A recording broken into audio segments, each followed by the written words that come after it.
Hi everyone, Judge Andrew Napolitano here for Judging Freedom, coming to you today from St. Basil School outside of Moscow, where I'm privileged to interview Konstantin Malofeev, a financier, a builder of a great media company, and a builder of one of the finest, what we would call in America, prep schools that I have ever seen. A prep school devoted to traditional learning and to traditional Christianity. Konstantin, it's a pleasure. You're also my host here in Moscow, and I appreciate your generosity of time and bringing me here. So thank you very much. Thank you for coming. Why do you think that Americans for so many generations hated and misunderstood Russians? Because America was led by wrong people. And these wrong people misunderstood not only Russian, but Americans as well, as we can see. Look at this woke with LGBT plus and all these genders and the cancel culture and this proclamation against mother and father, which has to be parent one and parent two. These people who wanted to build this post-human and definitely post-Christian world, they didn't understand Russia because Russia is very traditional. Russia is very Christian. Maybe for your viewers that would be news, but communism is over in Russia 30 years ago. We live in another Russia, and you saw in my school, Christian, Orthodox school. A very, very, very traditional Orthodox Christian school, but Americans think that communism still flourishes here. They are way well behind the times, are they not? They're not. They're not at all.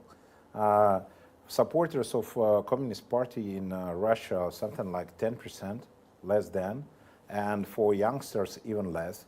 And I would tell you that supporters of pre-revolution imperial Russia, that you can see here, where the island of this pre-revolutionary Russia in modern Moscow, this school, they have more supporters among youngsters, among students who love this. And we have a lot of believers.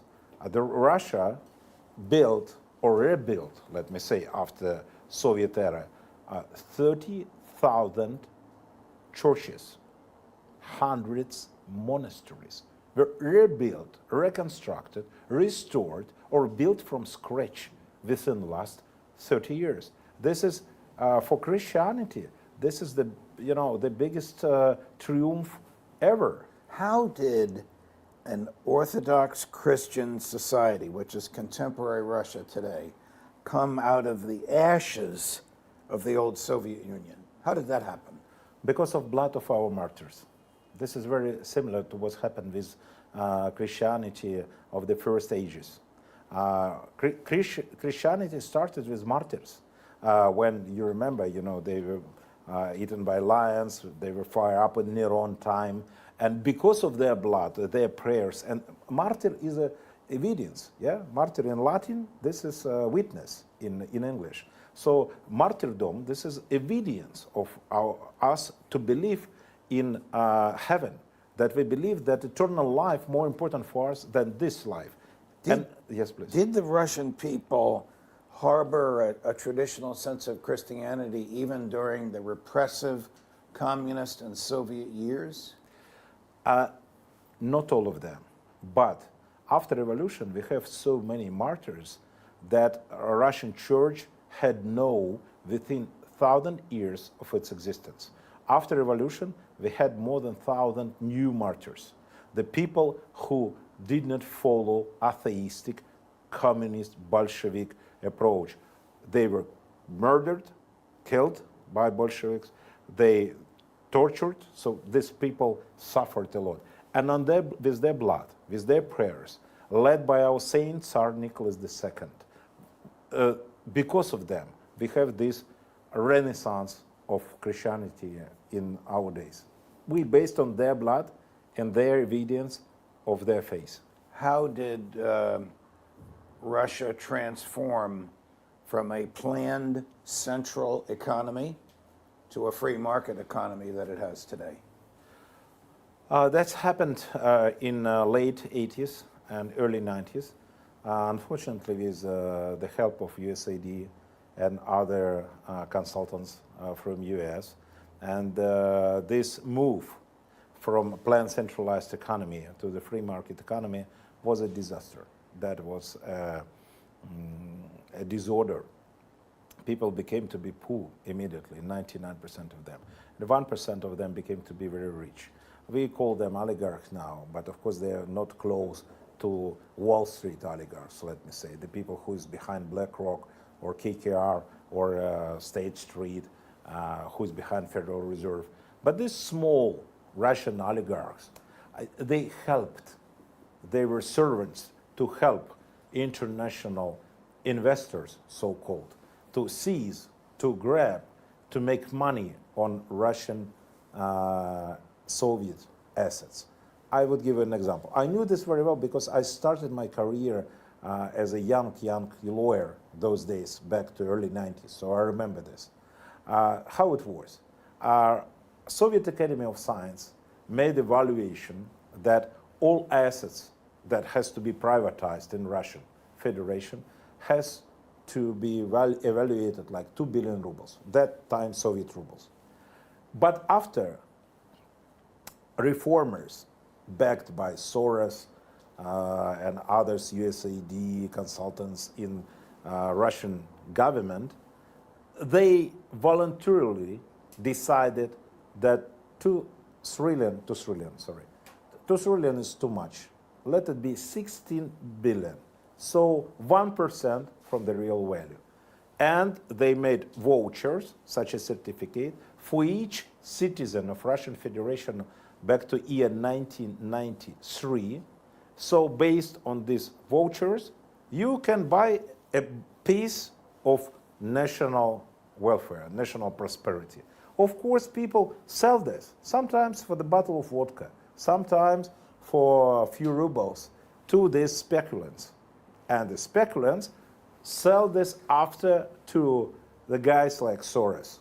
So they made a fortune because they bought with 99% discount what were built within 100 years, started from Tsarist time through all Soviet era. Our heavy industry, our oil and metallurgical companies. And that's how these people became to be oligarchs, and that's how Soros and other so-called foreign investors made huge money on Russia in the 90s. And how did a middle class develop in Russia, a middle class that did not exist under communism?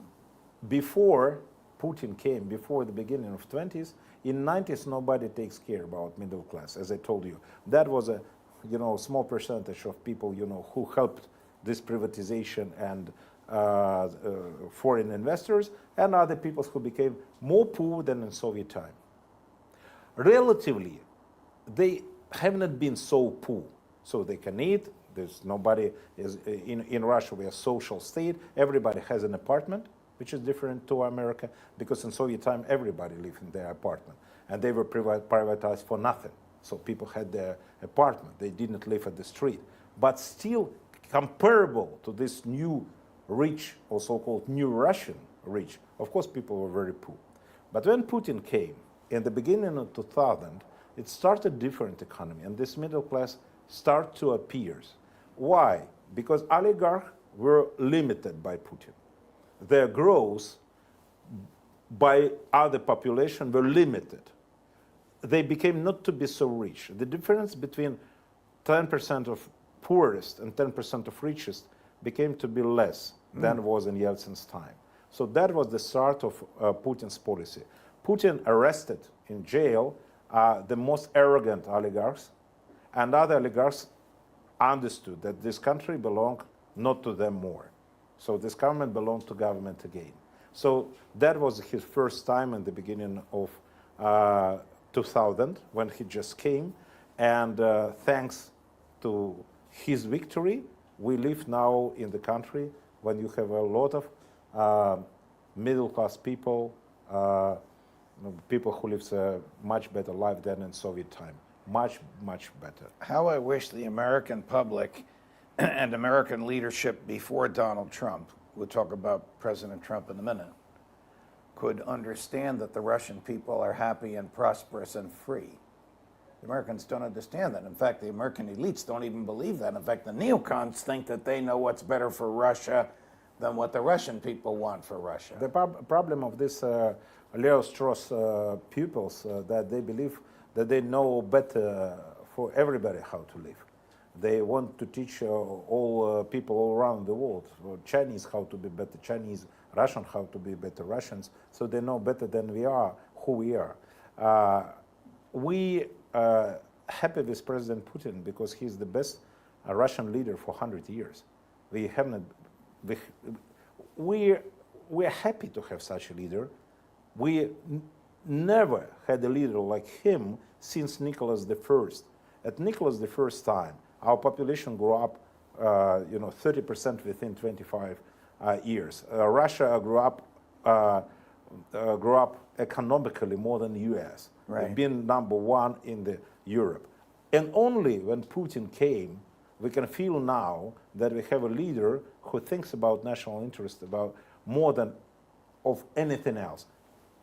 In Soviet time, we had not bad leaders, but they were thinking about, for example, their communities all around the globe. And they were thinking about, that Soviet citizens or Russian people have to pay, for example, for revolutions in Africa or to support, some communist regime somewhere else, and we paid for this. This is very close to what globalists did with Americans last years, when you have to pay for regimes somewhere if they proclaim that they goes to democratic way and they support liberal values, and for this, billions and billions were paid through USAID. What is globalism? Globalism is a cancer. Globalism is a cancer at humankind. When people believe that they knows better what to do, but in reality, they kill alive cells, because alive cells in mankind, this is passionate people, patriots of their own nations, believers. Globalism do not allow us to be believers. You can't be Christian or Muslim if you're a globalist. You have to believe in globalism. This is a sort of religion, of sect. And the best people in any nation, this is the people who believe in the face of their ancestors, of their parents, who patriots of their countries. So it means that who belonged to communism became to be a cancer cell for their own nation. This is the problem.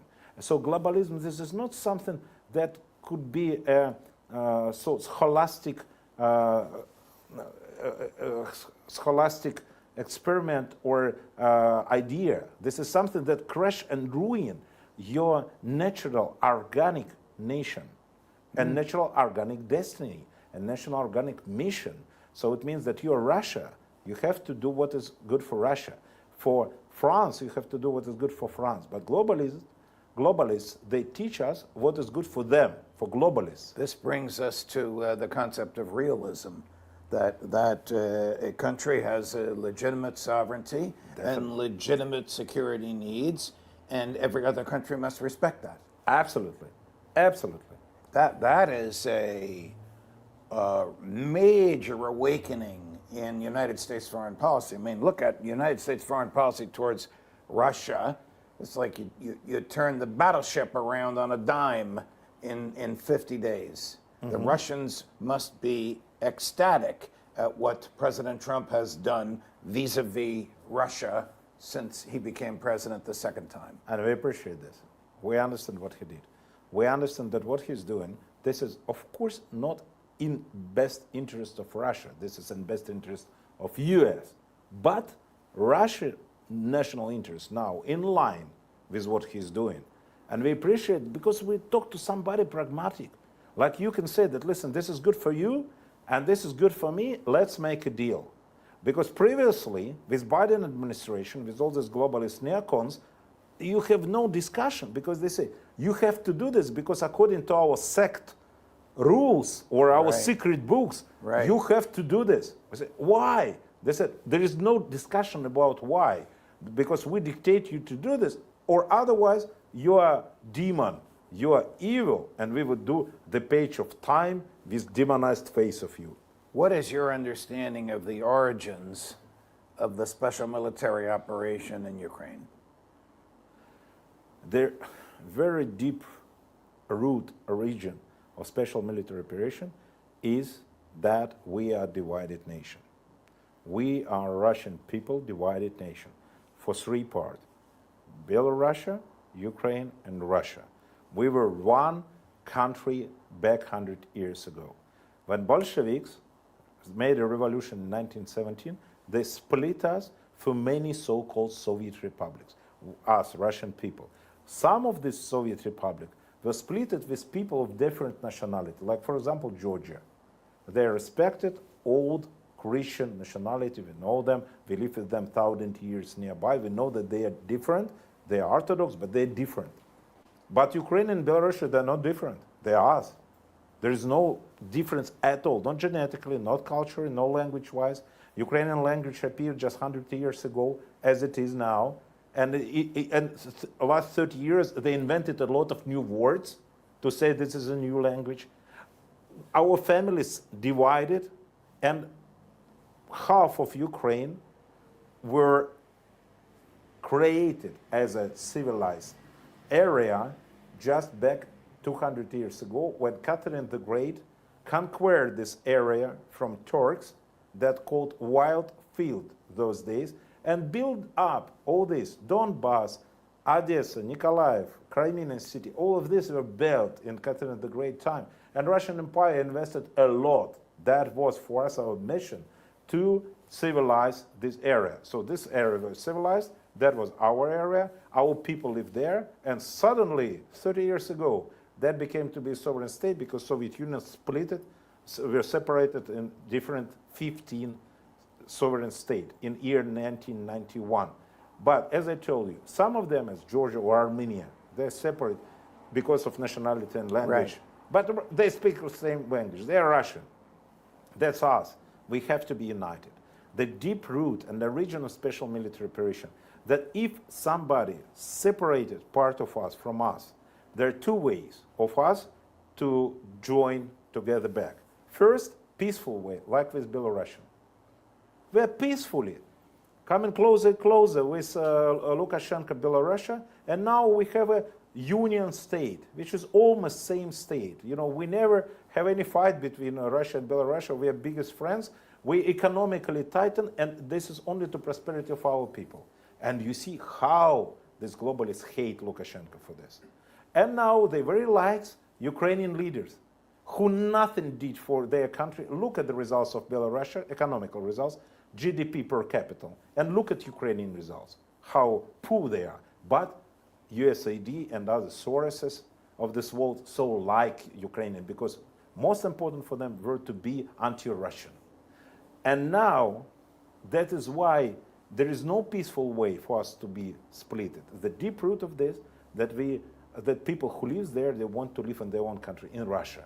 And if they're not allowed to be in Russia, you know, they separated from Ukraine. They created Donetsk People Republic, Lugansk People Republic, Crimea separately. And after, they voted, according to the first article of United Nations, to join Russia. Right. That's what's happened.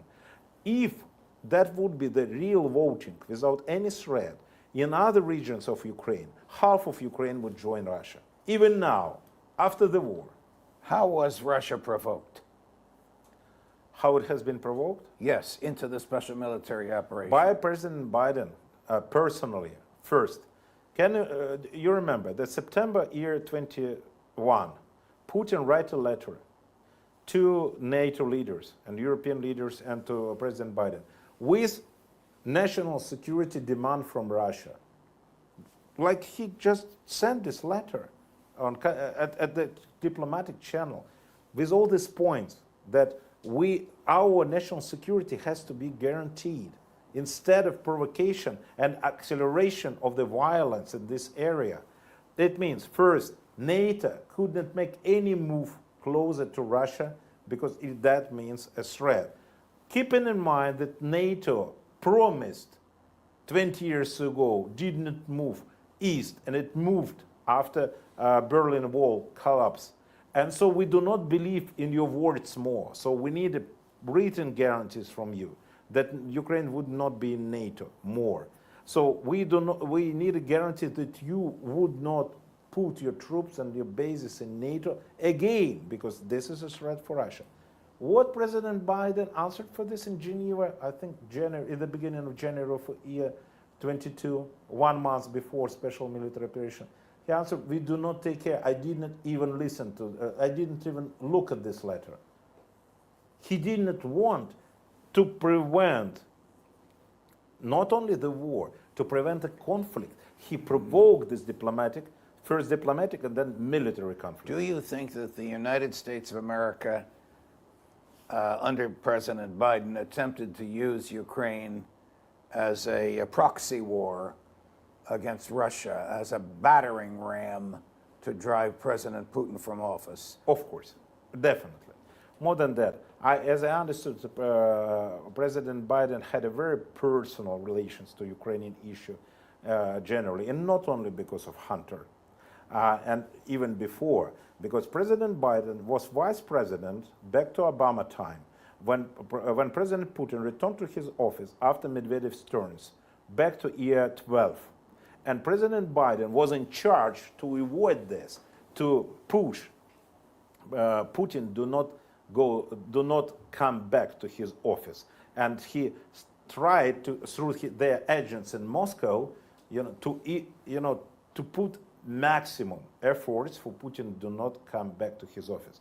So Biden, even from those days, they have a personal conflict with Putin, because Biden wanted to interfere Russian internal affairs against President Putin. That back to year 12, before everything. And so with Ukraine, you remember what's happened after, in year 14, and after Hunter Biden, this all corrupted schemes with Burisma in Ukraine, which were supported by Biden, who was a vice president, with this general prosecutor Shokin, who tried it to walk against, or to start a lawsuit against, not lawsuit, but investigation against Hunter Biden's partner, and Joe Biden, who's been a vice president, pushed Ukrainian officials against this general prosecutor. You remember all of this. What happened in 2014? What was the Maidan Revolution? That was provoked, done by foreign intelligence services. I don't know who was done by Mrs. Newland and the CIA and MI6. Of course. Who of them played the... to overthrow the legitimately elected president of Ukraine, who wanted it to be neutral like Austria. Exactly. And more than that, can you imagine how they played? They even brought the clowns, Minister of Foreign Affairs of Poland, of Germany, and French to Yanukovych. When Yanukovych wanted to stop the Maidan by force, by police force, he was stopped because these three Ministers of Foreign Affairs came to him and gave him a written guarantee that if he would announce a new election, so they guarantee that Maidan would stop, and let's wait until the next election. 1 day after they gave this guarantee, Maidan shooting started from these people at Maidan. So that was definitely coup d'etat against legally elected President Yanukovych. And by the way, if President Zelensky are telling us now that he's a president of, even because of military situation in Ukraine, he could not be revoted. That's why even 1 year after his elected time finished, he's still legitimate. But let me give you another example. President Yanukovych is the last president of Ukraine who was elected by all parts of Ukraine according to constitution of Ukraine. Crimea, Donetsk, Lugansk voted for President Yanukovych, not for Poroshenko, not for Zelensky. The three regions did not vote because they became to be Russia. But according to Ukrainian constitution, if we're talking about the legal side, there is a Yanukovych who was the last president of Ukraine, never elected. So when President Zelensky trying to be a good lawyer and tell us about the legitimacy, we always can can tell him that, listen, okay, let's look at Yanukovych then. And let's call Yanukovych, who is now a veteran here, retired somewhere nearby Moscow, and Yanukovych, the only legitimate leader of the Ukraine. What will it take for the Ukraine war to be ended? How long? No, what will have to happen? First, the meeting between two great leaders, Putin and Trump. Without this meeting, nothing would happen in this world more. First, they have to meet and to talk not about Ukraine and about new world order, because the world order that liberals built up, all these neocons, it's collapsed, it's crashed. It's nothing, just disaster. So we have to build another world order. Of course, calling for China and India join us. I don't know who this would be from Europe. I'm not sure that Trump and Putin is ready to see Ursula von der Leyen as a world leader. So it means that it has to be country leaders. Who these country leaders? Would they invite British or French or German? I don't know. But nevertheless, these two have to meet. And they have to discuss a lot of questions, including this Ukrainian war. And this Ukrainian war, what does it mean? What does it mean to stop Ukrainian war? First, we have to have somebody from Ukraine at the table.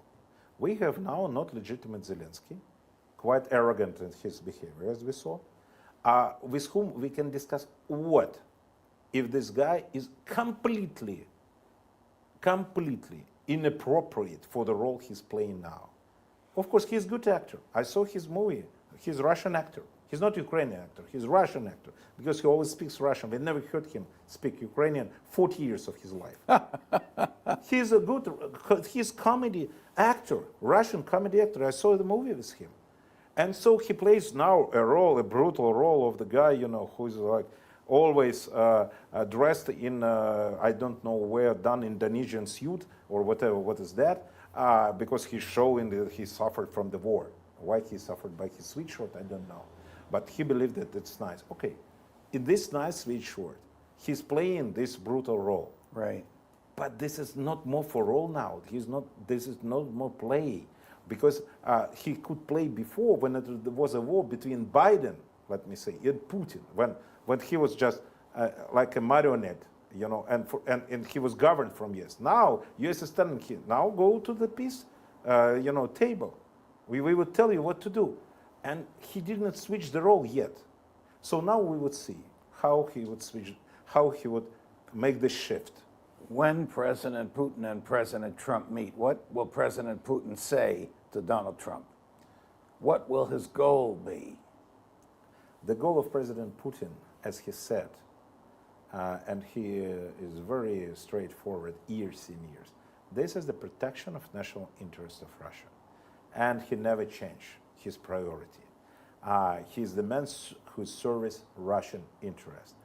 And he identified himself as a Russian leader. And he would tell the same as he said to President Biden before, but President Biden didn't listen to him. He would say that any construction of the former world and global security has to include Russian interest. And Russian red lines, Russian national security interest, this, that, and that. And we have to include this in this peace treaty. If not, this peace treaty would not be stable. Does President Putin believe that if the United States leaves NATO, NATO will collapse? Definitely. That means, I think that any expert elder than 16 years old would agree with this. Understood. Tell me about the Russian economy as a result of the sanctions. The Americans thought they would cripple the Russian economy, and that has not happened. In the beginning of this war, that was two mistakes. One mistake from Russian side, another mistake from American side. On the Russian side, we underestimate the difficulty of the special military operation. We believe that in a few days, we could do this blitzkrieg, and that's how we can change a regime to more friendly to Russia, and that's how to protect our national security interests. We underestimate the link between intelligence, American intelligence, British intelligence with Ukrainians, that they already fully supported. But after 3 years, we made we got our lessons, and we understood now how to fight even in this environment. And Americans made their mistake. They underestimate the quality and stability of Russian economy. So they believed that after sanctions, within a couple of months, Russia would collapse. This is ridiculous. We are the richest country in the world. We have 20% of natural deposit of the world. We have the biggest territory. We have more water than anybody else in the world. We fully prepared for any isolation. This is Belgium could be isolated. Russia could not be isolated at all. So it means that when sanctions came, it started like the process of Russian economy grows, not decline. First, Western companies leave the country. Can you imagine? They invested billions in this market, and they just leave the market. Just to interject here, your Foreign Minister Lavrov, your friend, estimated that American companies alone lost $330 to $350 billion in revenue because of the American sanctions. I heard this estimation. I have to agree that it has to be at this level. I couldn't say it's 300 or 200 or 400, but it's hundreds. This is not billions. This is hundreds of billions. And after they lost this, what does it mean? That this space, where this vacuum, has to be filled by somebody. China. It was filled by China, partially by Russian business. So Russian business grew up. First. Second, okay, Europe, does not buy Russian gas more. Fine. But China does. So what does it mean? So you mean that how many we supply? 30% of world gas? This 30% would fire up in the air? That was a plan? Somebody planned this like this? I think the Doge department has to fire this consultant who are thinking about to sanction Russia like this. Right. So they did an awful job. So they made Russian economy stronger than before sanctions. And point number 3, Russian military complex. In Soviet time, after the war, 50 years, Soviet Union built up a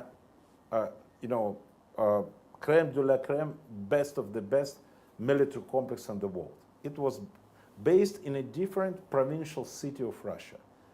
After 90s, when Soviet Union collapsed, and Russian economy in Yeltsin time became to be the sort of oil and gas economy, dedicated to the West, these provincial cities goes to decline because, we didn't need such a lot of military equipment.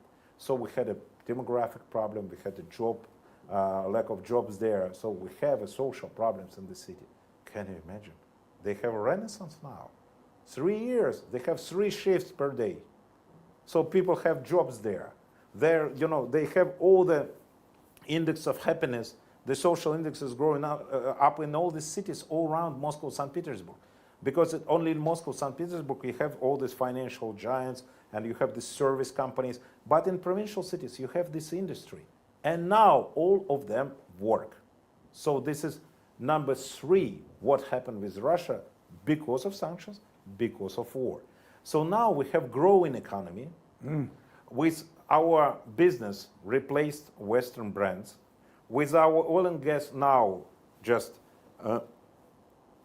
shifted from the west to east, and our military complex, it means our institutes, our engineers, best in the world, now they have 100% full job, full occupied job.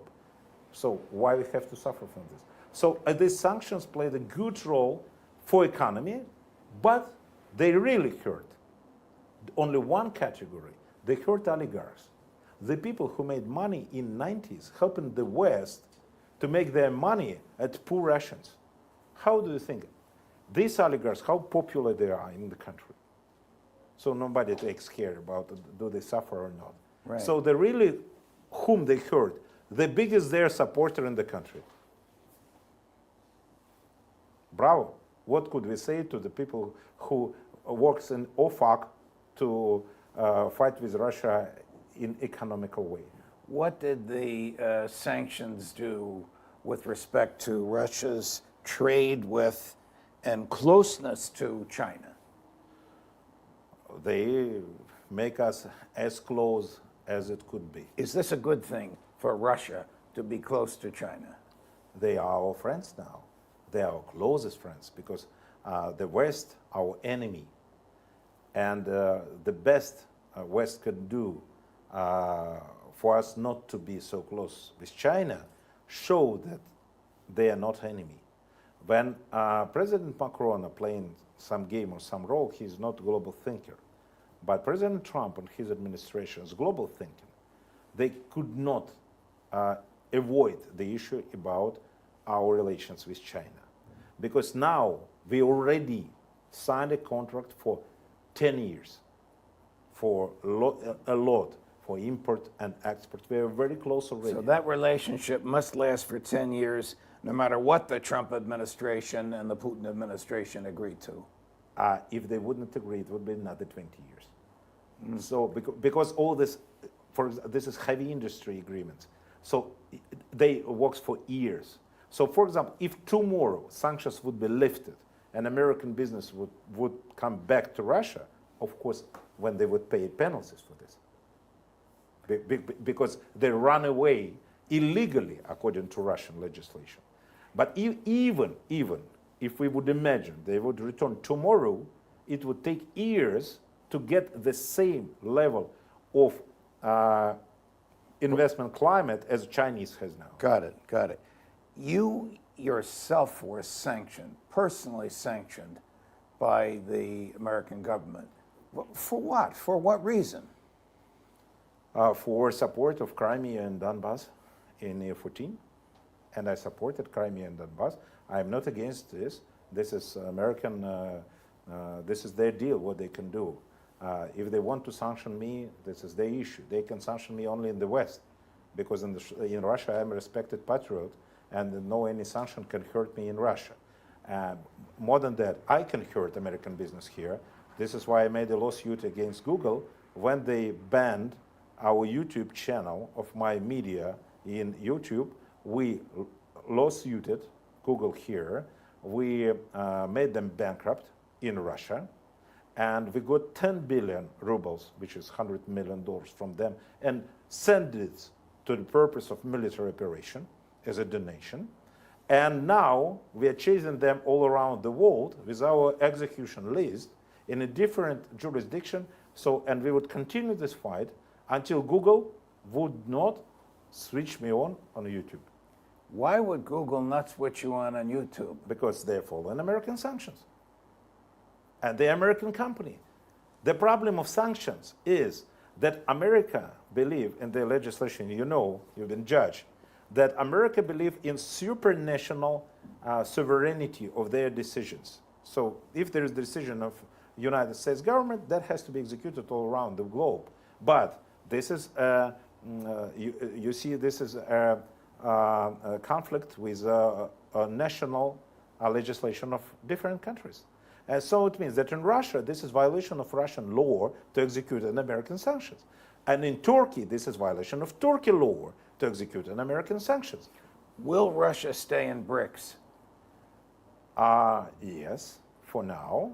But as the revolutionary administration of Trump are moving, I wouldn't be shocked if tomorrow Trump would announce that against of BRICS, let's make another community, including the America, because America is now looks like a BRICS country, because America is against globalism.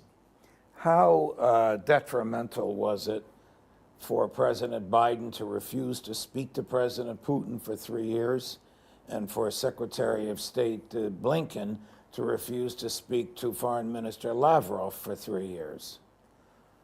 I have no word to explain, what they did, because diplomatic channel has to be open any minute between two nuclear superpowers. Remember what's happened with Caribbean crisis? That's because they didn't speak. After they made a direct phone line between Kremlin and White House, exactly to avoid such a problem. And 3 years, Biden decided that he is smarter than anybody in the universe, and that he wouldn't speak to President Putin, and that means that he would bring peace to the planet. No, it means that he brings us just to the door of Third World War. That's what he did. And when Burns, the head of CIA, was the only high official of U.S. who visited Moscow, all these days, what does it mean? It didn't mean that they had no channel. They had a channel. It means that they played that they had no channel. How crazy you have to be for PR, and I mean for public relations in the world, to play that two nuclear superpowers do not communicate each other. Well, thanks be to God, we have an entirely different relationship coming. How significant will May 9th be to the Russian people this year, and how revolutionary would it be for Donald Trump to be present here in Moscow on May 9th? I think that if President Trump would continue in doing what he was doing, when he would come to Moscow on 9th of May, people would wave the flag like Roosevelt came on 9th of May of 1945. If President Trump would continue in the direction what he's doing now with Ukraine, to push Ukraine for this peace treaty, for ceasefire, for election, and to make the real deal, the deal for years, not just to stop now, but to avoid any crisis for future between Russia and Ukraine. But more important, I hope that before 9th of May, they would meet somewhere to discuss a new world order. They would discuss a new Yalta, because 80 years after that victory, we have a very different world, and we need a new construction of this world, and we need to be safety. And to be safety, it means respect of each other identity, and that nobody teach other what is human rights and what to do, and how to be Democrat, how to be liberal, how to be like us. We are different. We're different from US. You are different from China. China different from India. We have to respect that we are different, but we have to respect rules of international affairs, and we have to respect agreements that we do, and we have to respect others with their own destiny and their own will to live and how to live. Konstantin, do you have any questions for me? Yes. Even though we're spending 5 days together here in Moscow. Yes, I have a question. I want to ask you what his relations would be, on your opinion now, of Americans to Putin. I think that Russia has a PR job to do, a public relations job to do, because the Biden administration spent 3 years demonizing Putin.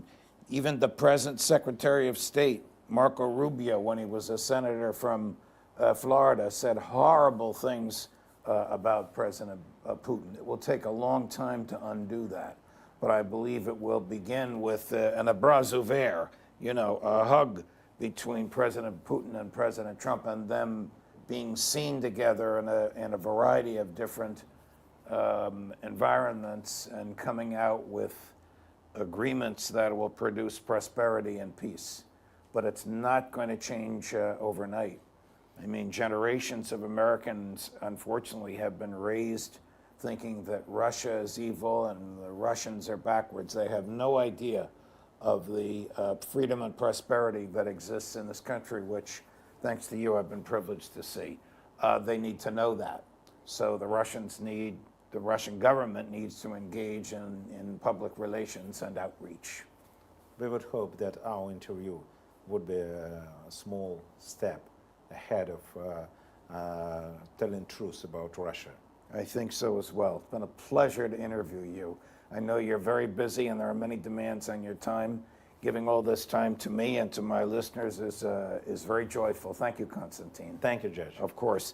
Judge Napolitano for Judging Freedom here in Moscow.